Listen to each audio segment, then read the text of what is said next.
আসসালামু আলাইকুম। সংবাদে আপনাদের সবাইকে স্বাগত জানাচ্ছি। আমি ফিরোজ তোহা। শুরুতেই সংবাদ শিরোনাম। বাংলাদেশের সর্বশেষ গুরুত্বপূর্ণ আপডেট সংবাদে আপনাকে স্বাগত। শুরুতেই সংবাদ শিরোনাম, পরে বিস্তারিত। প্রথমে জানাবো, তত্ত্বাবধায়ক সরকারের অধীনে নির্বাচন চায় শেখ হাসিনা।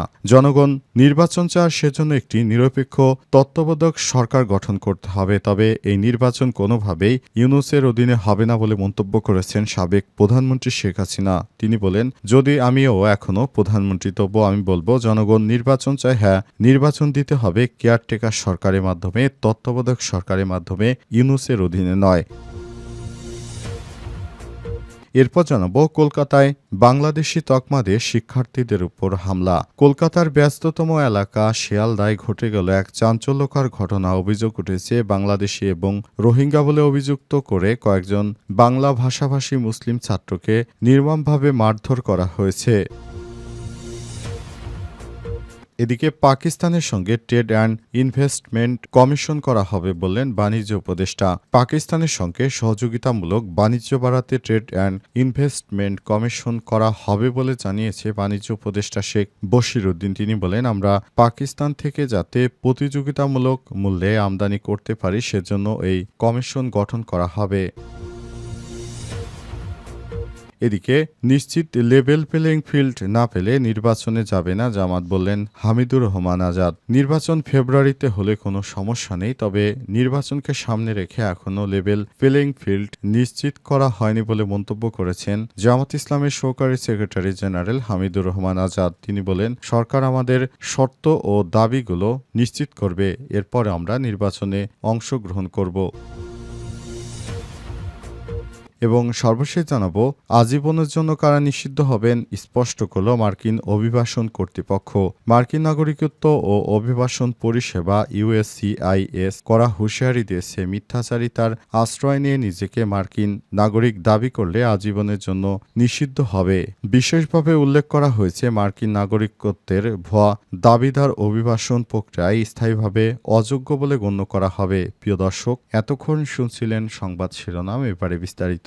তবে তার আগে বন্ধুরা, অনুরোধ থাকবে এই সংবাদটিতে একটি লাইক দিন। এই চ্যানেলে আপনি নতুন হয়ে থাকলে আমাদের সংবাদটি দেখতে দেখতে চ্যানেলটি সাবস্ক্রাইব করে রাখুন। কমেন্ট করে বন্ধুরা আপনার মূল্যবান মতামত জানিয়ে দিন আপনি বিশ্বের কোন দেশ থেকে বা বাংলাদেশের কোন স্থান থেকে আমাদের সংবাদটি দেখছেন এবং শুনছেন। আর বন্ধুরা, এই সংবাদটি আপনার সোশ্যাল মিডিয়া ফেসবুকে শেয়ার করে বন্ধুদেরও দেখার সুযোগ করে দিন। এবারে বিস্তারিত।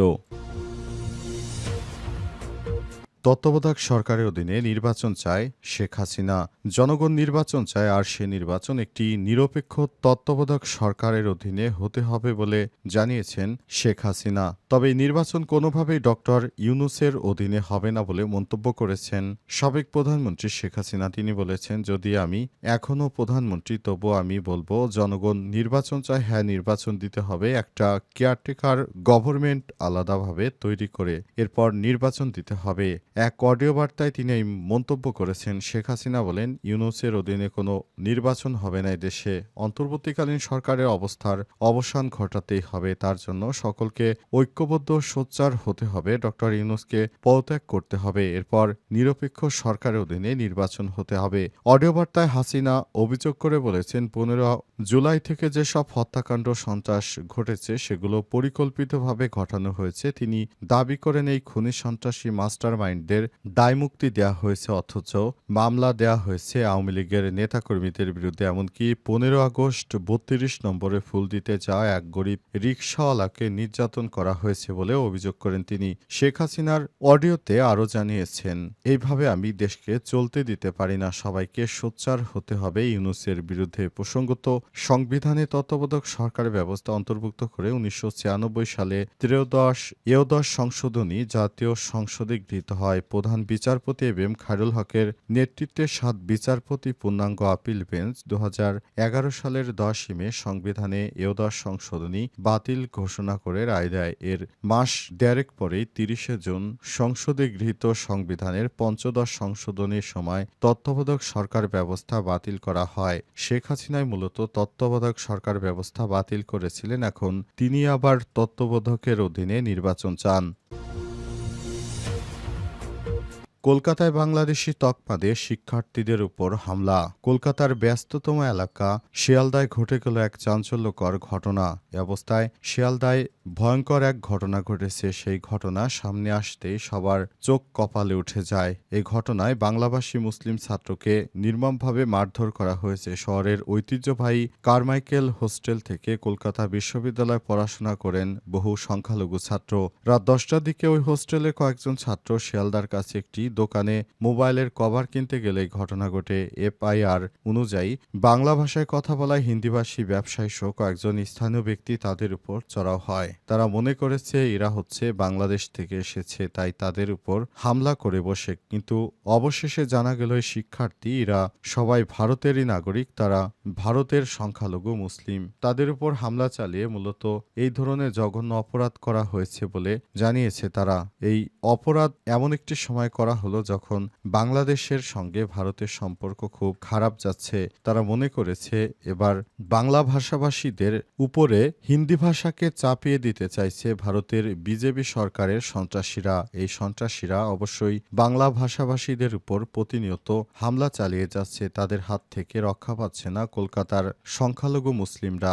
বাংলাদেশে যেমন সংখ্যালঘুর তালিকায় হিন্দুরা রয়েছে, তেমনি ভারতীয় সংখ্যালঘুর তালিকায় মুসলিমরা রয়েছে। তাদের উপর প্রতিনিয়ত অন্যায়ভাবে মব সৃষ্টি করছে এই ভারতের সন্ত্রাসী চক্ররা। এসব সন্ত্রাসী চক্রগুলো এখনো প্রতিনিয়ত আক্রমণ চালিয়ে যাচ্ছে। পাকিস্তানের সঙ্গে ট্রেড অ্যান্ড ইনভেস্টমেন্ট কমিশন করা হবে বললেন বাণিজ্য উপদেষ্টা।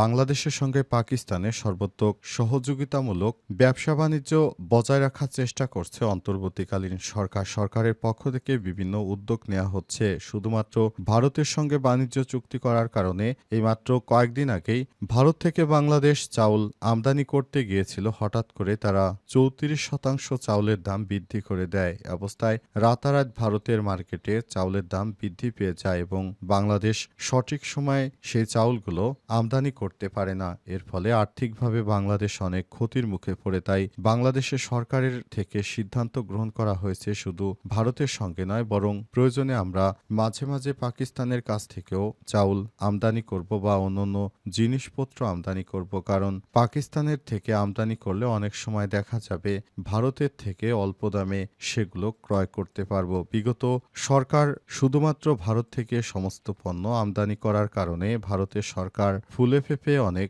ধনী হয়ে গেছে। এ কারণে সবসময় বিকল্প কয়েকটি রাষ্ট্র হাতে রাখতে হবে। এজন্য বাংলাদেশের অন্তর্বর্তীকালীন সরকারের প্রধান উপদেষ্টার পক্ষ থেকে নিশ্চিত করা হয়েছে যাতে করে ভবিষ্যতে কোনো অনাকাঙ্ক্ষিত ঘটনা না ঘটে। এজন্য অন্তর্বর্তীকালীন সরকারের প্রধান উপদেষ্টার পক্ষ থেকে জানানো হয়েছে যেন ভবিষ্যতে পাকিস্তানের সঙ্গে একটি ভালো বাণিজ্যিক সম্পর্ক থাকে বাংলাদেশের, যাতে করে বাংলাদেশ পাকিস্তানের কাছ থেকেও লাভবান হতে পারে।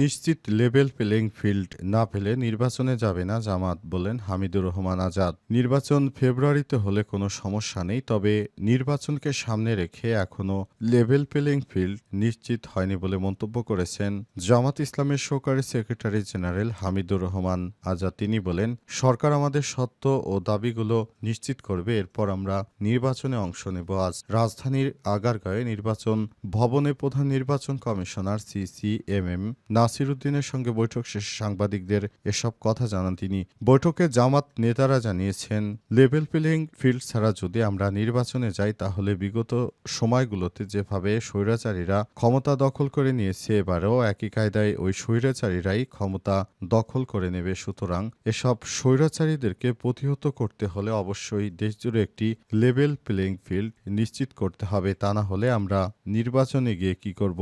আমাদের মূলত যারা ভোট দেবে তারা হচ্ছে অনেক দায়িত্বশীল মানুষ। তারা সব সময় তাদের জীবনের নিরাপত্তাটাই আগে প্রাধান্য দেয়। সুতরাং যারা এই ধরনের কর্মকাণ্ড করছে তাদের উদ্দেশ্য করে জামাত ইসলামের নেতৃত্ববৃন্দ জানিয়েছে, ভবিষ্যতে যেন কোনো স্বৈরাচারের থাবার বাংলাদেশে পড়তে না পারে, এজন্য সবাইকে সজাগ থাকতে হবে। আগামীতে নির্বাচনে জামাত ইসলামকে ভোট দিয়ে জয়যুক্ত করার মাধ্যমে আপনারা দেখিয়ে দিন এদেশে ইসলামের বিজয় অবশ্যই হবে এবং যারা দেশের জন্য ভালো কাজ করছে তাদেরকে অবশ্যই ভোট দেওয়া উচিত বলে মনে করছে বাংলাদেশ জামাত ইসলাম।